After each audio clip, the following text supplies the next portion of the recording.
ರಸ್ತೆಯಲ್ಲಿ ಬರುತ್ತಿದ್ದ ವಾಹನದ ಮೇಲೆ ಬೃಹತ್ ಗಾತ್ರದ ಅರಳಿ ಮರವೊಂದು ಬಿದ್ದು ಕಾರು ಸಂಪೂರ್ಣ ಹಾನಿಯಾಗಿರುವ ಘಟನೆ ಶಿವಮೊಗ್ಗ ಜಿಲ್ಲೆಯ ಸಾಗರದ ಸಿಕಂದೂರು ರಸ್ತೆಯಲ್ಲಿ ಶನಿವಾರ ಸಂಜೆ ನಡೆದಿದೆ.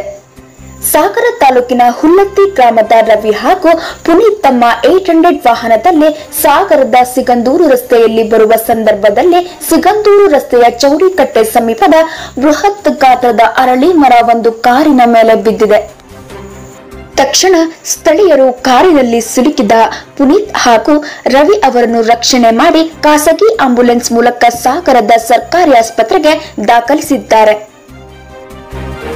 ಘಟನೆಯ ಮಾಹಿತಿ ಪಡೆದ ತಕ್ಷಣ ಸ್ಥಳಕ್ಕೆ ಸಾಗರದ ನಗರ ಠಾಣೆಯ ಪೊಲೀಸರು, ನಗರಸಭೆ ಅಧಿಕಾರಿಗಳು, ಅಗ್ನಿಶಾಮಕ ದಳ ಸಿಬ್ಬಂದಿಗಳು, ಅರಣ್ಯ ಇಲಾಖೆಯ ಸಿಬ್ಬಂದಿಗಳು ಆಗಮಿಸಿ ರಸ್ತೆಯಲ್ಲಿ ಬಿದ್ದಿದ್ದ ಮರವನ್ನು ತೆರವುಗೊಳಿಸುವ ಕಾರ್ಯದಲ್ಲಿ ತೊಡಗಿಸಿಕೊಂಡಿದ್ದಾರೆ. ಅದೃಷ್ಟವಶಾತ್ ಘಟನೆಯಲ್ಲಿ ಯಾವುದೇ ಪ್ರಾಣಹಾನಿ ಸಂಭವಿಸಿಲ್ಲ. ರಸ್ತೆ ಮೇಲೆ ಬಿದ್ದ ಮರದಿಂದ ಸಾಗರದಿಂದ ಸಿಗಂದೂರಿಗೆ ಹೋಗುವ ಮಾರ್ಗ ಬದಲಾವಣೆ ಮಾಡಿಕೊಡಲಾಗಿದೆ.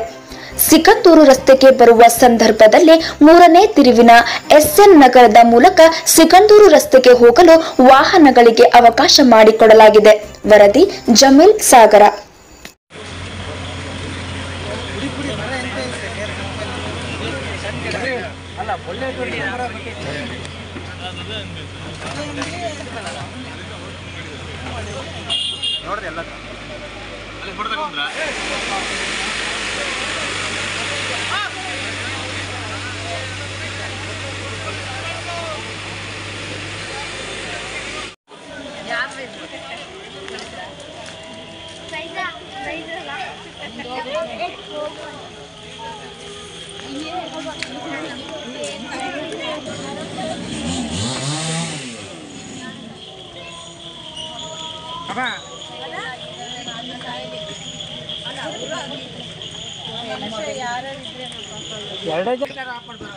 ಇರ್ಲಿ ಬಿಡ್ರಿ ಸರ್, ಎಲ್ಲ ಬೆಳಕು ಕಾಣ್ತದ. ಚಾಲಲ್ಲೇ ಇದೆ ಗಾಡಿ, ಪ್ರಾಬ್ಲಮ್ ಇಲ್ಲ. ಬಂದ್ ಮಾಡಿದ್ರೆ ಮಾತ್ರ ಹಾಕ್ಬೋದು.